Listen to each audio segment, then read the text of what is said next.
भौमासुर को वरदान है कि जब तक इनकी मां न कहे तब तक इनकी मृत्यु नहीं होगी। संसार की ऐसी कौन सी मां है जो कहे कि अपने बेटे, मेरे बेटे को मार दो जी? कहेगा? अगर बेटा कुपूत भी होगा, कपूत भी होगा, लेकिन संसार की ऐसी में मां कभी नहीं सोचती। सोचती है? कोई मां कहेगी कि मेरे बेटे को मार डालो? कपूत भी होगा तो नहीं। इसलिए मेरे देश की अच्छी अच्छी माताओं, यदि भगवान से मांगना होना तो एक ही मांगना सपूता, कि जो समाज के, अपने देश के काम में आ सके, जिसके द्वारा तुम्हारे कुल का गौरव हो, उस गांव का नाम रोशन हो, उस तहसील का, उस जिले का नाम रोशन हो, उस राष्ट्र का गौरव हो। ऐसा एक सपूता मेरे घर आए कि जो मेरे कुल का कुल दीपक, कुल भूषण बनकर आए, तो ऐसे आए तो एक भी चलेगा। और 100 हुए लेकिन नालायक हुए, उससे अच्छा नहीं है तो अच्छा है। मांगना हो तो ठाकुर से मांगना कि भगवान हे ठाकुर, दे तो एक ही दे, लेकिन अच्छा दे, सच्चा दे, जो हमारे समाज को, हमारे परिवार को अच्छी दिशा दे, और उनके द्वारा हमारा परिवार, हमारा देश, हमारा राष्ट्र गौरवान्वित हो। क्योंकि मनुष्य जब साथ चलता है तो क्या चलता है? क्या लेकर आए हम बेरडी पार से? क्या है? कुछ लेकर आए? अपना मकान, जमीन कुछ लाए? कुछ नहीं लाए। स्वयं आए 3.5 हाथ शरीर के साथ आए, जरूर है। गांव को भी नहीं लाए अपने, लेकिन कहां के हैं तो बोले बेरडी पार के, नाम आ गया बेरडी पार, पूरा गांव आ गया है यहाँ, है क्या नहीं? मांगना हो तो भगवान से एक ही चीज मांगना कि एक ही दे, लेकिन अच्छा दे, सच्चा दे, जो राष्ट्र के, देश के काम आ सके, जिससे हमारा परिवार उससे प्रेरणा ले सके। अपने रिश्तेदारी में अच्छे जगह कोई पद पर पहुंच जाता है तो हम बोलते देख बेटा उनके जैसे बनना, उनके मार्गदर्शन में रहना। और बच्चों को तो विशेष कहता हूं कि अपने स्टडी रूम में स्वामी विवेकानंद जी की प्रतिमा लगाओ। स्वामी जी की प्रतिमा, स्वामी विवेकानंद जी की प्रतिमा। यदि तुमने अल्प आयु में भी, बहुत सारी आयु प्रदान हो जाना ये विद्वान ज्ञानी नहीं कहलाते भाई। अरे 100 साल की उम्र भी आपको मिल गई लेकिन तत्व ज्ञान कभी नहीं समझा तो तुम्हारी 100 साल की उम्र बेकार है। और छोटी सी उम्र में आपने उम्र की प्रतिभा को आपने उजागर कर दिया, और आज धरा पर उस प्रतिभा को, आपके किए गए कर्म को लोग याद करते हैं। आज छोटी आयु भी मनुष्य को गौरवान्वित करती है। इसलिए मैं कहा ना कि संसार में कुछ तो मानव आते, कुछ तो दानव आते, और कुछ तो आते जाते ही रहते हैं। छोटी सी उम्र मिल जाए लेकिन आपकी बताई बात उनके याद तक रहे, उनके जीवन में उद्धार कर दे, तो आदमी कभी नहीं मरता। शरीर मरता है, आत्मा कभी नहीं मरती। आपकी और मेरी बात जो बताई है ये अनंत है, अमृत है, ये कभी नहीं मरती। ऐसा कुल दीपक, कुल भूषण आए, ऐसा मांगो। नहीं तो फिर जाती हमारी माता जी भगवान के पास, भगवान कसोज दे, लूला दे, नहीं लंगड़ा दे, नहीं काना दे, नहीं कुबड़ा दे, कसोज दे मगर एकठो से दे दो मां, एकठो से। और मानो भगवान ने दे दिया वैसा, तो फिर हम कहते भगवान काय को दिया, उससे अच्छा देता तो कितना अच्छा होता। मांगो अच्छा, विलंब मिले चलेगा, कोई आपत्ति नहीं। ये जन्म नहीं और इसके बाद वाला, अरे ये नहीं इसके बाद वाला, इसके बाद वाला नहीं इसके बाद वाला, लेकिन अच्छा और सच्चा, जो मात्र पितृ भक्त हो, समाज का, देश का, राष्ट्र का भक्त हो ऐसा। तो हमारी कथा चल रही भौमासुर की ओर। ये धरती का पुत्र है, पराक्रमी है, और इसको वरदान है कि जब तक इनकी मां न कहे तब तक इनकी मृत्यु नहीं होगी। बल अधिक है, बल अधिक होने के कारण पापाचार, दुराचार, अत्याचार करने लगा। धन भी है और बल भी है। भौमासुर ने अपने बल का दुरुपयोग किया। यदि विवेक साथ में नहीं है तो धन ऐश्वर्य व्यक्ति को बिगाड़ देता है। विवेक होना बहुत जरूरी है। बिनु सत्संग विवेक न होई। सत्संग क्या है? कोयला दिखने में कैसा है? हाँ भैया बोलो ना, रोज संबंध पड़ता कोयले से। कोयला दिखने में कैसा है? लिखने में कैसा है? गुण में कैसा है? काला है ना। लेकिन वो कोयला अग्नि को साथ देती। कोयला का कोई गुण नहीं, दिखने में काला, लिखने में काला, हाथ में भी पकड़ेंगे तो हाथ काला।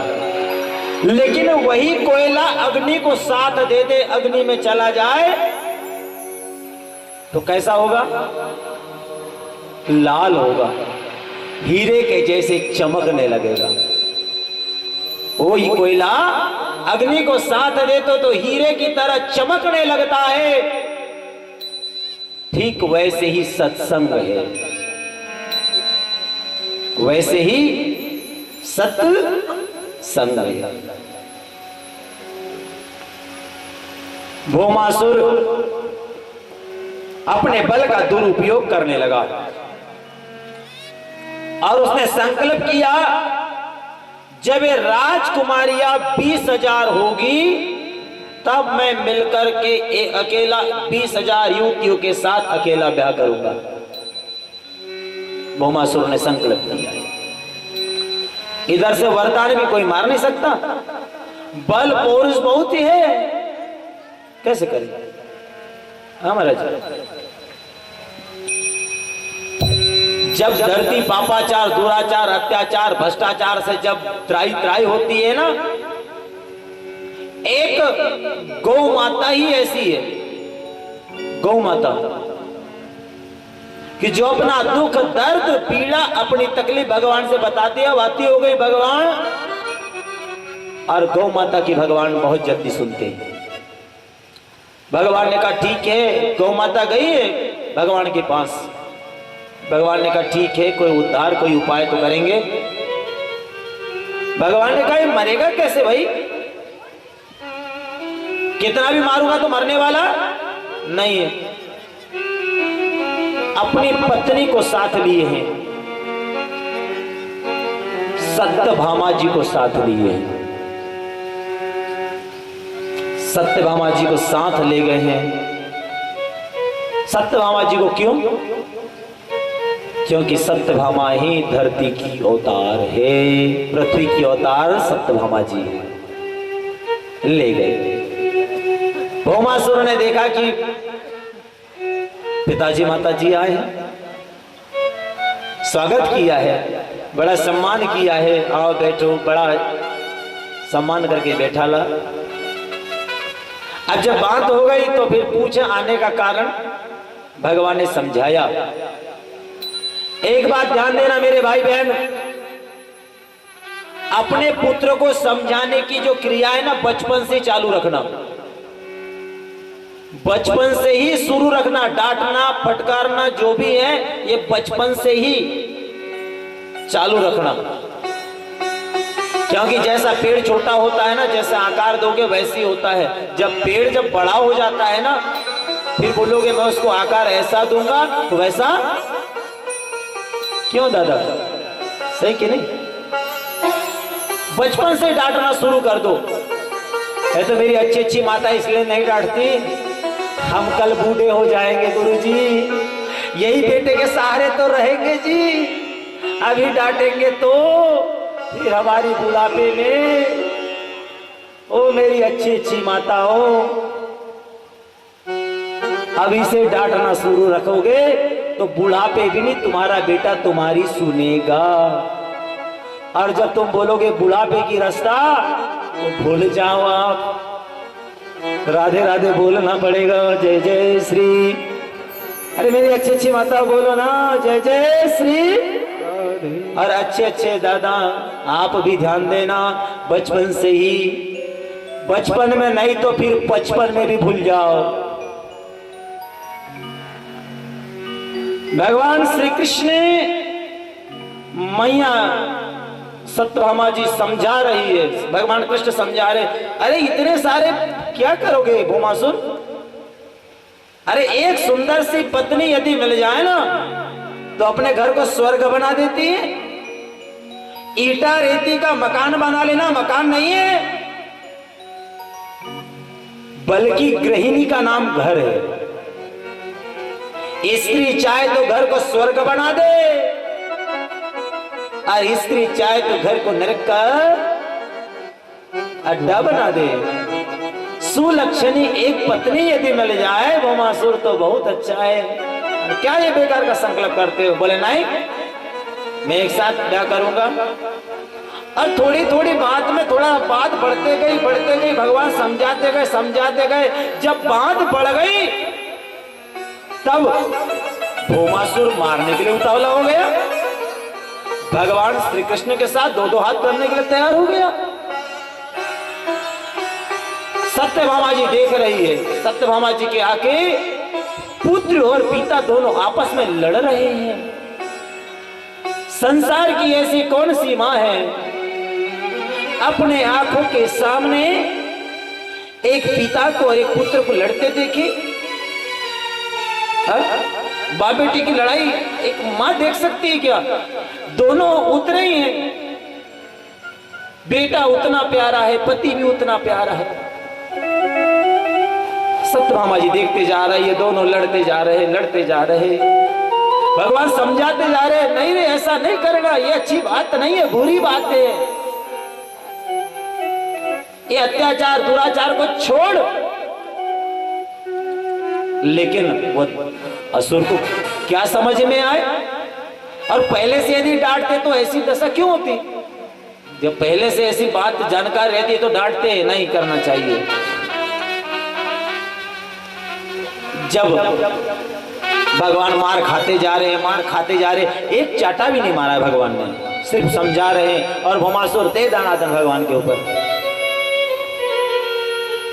सत्यभामा विचार कर रही है कि भगवान ये मार क्यों नहीं रहे?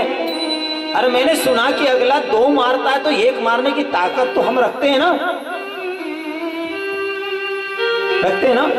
एक भी नहीं मारते। जब पटकने लगे भगवान कृष्ण को भौमासुर, सत्यभामा जी से देखा नहीं गया और दिल की बात जुबान में आ गई। सत्यभामा जी ने कहा, हे गोविंद, हे गोपाल, अब मेरे से देखा नहीं जाता, इस दुराचारी अत्याचारी पापाचारी को आप मार डालो। भगवान मुस्कुराए। भगवान ने कहा, सत्यभामा मैं इसको रास्ता देख रहा था, मैं इसी की प्रतीक्षा कर रहा था, क्योंकि मैं इसको कितना भी मारता ये मरने वाला, मेरा कोई सुदर्शन भी इस पर काम करने वाला नहीं था, क्योंकि तुम्हारा वरदान था, जब तक तुम न कहो ये मरने वाला नहीं था। बस अनुमति मिल गई और भगवान ने एक चाटा जोर से लगाया कि भौमासुर चटका पट मर गया। बोले रत्नवत्सल भगवान की जय हो। भौमासुर, अरे भौमासुर कौन है? मंगल। और मंगल कुंडली में बड़ा खराब होता है, मंगली कुंडली है ना। धरणी गर्भ संभूत विद्युत कांति तेज समप्रभ, कुमार शक्ति हस्त च मंगल प्रणमाम्यहम्। ये मंगल जो है ना, ये बड़ा खराब है। अगर कुंडली में मंगल बैठ जाए ना, लड़कियों की कुंडली में, लग्न में 1, 4, 7, 8 और 12 ये स्थान में यदि मंगल हो तो कुंडली मांगलिक कहलाती है महाराज। और फिर मांगलिक को मांगलिक के साथ ही ब्याह कराना पड़ता है। यदि न हो तो फिर विच्छेद हो जाता है, तलाक हो जाता है, वैधव्य आ जाता है। ये मंगल धरती का पुत्र है। भगवान भौमासुर का उद्धार करके जब कारागृह में गए, कारागृह में देखा 16,100 युवतियां बंदी है। भगवान ने कारागृह को खुलवाया है, 16,100 युवतियों को मुक्त किया है। बोले हे जाओ, तुम भौमासुर की कैद से आज मुक्त हो गई हो, तुम जाओ।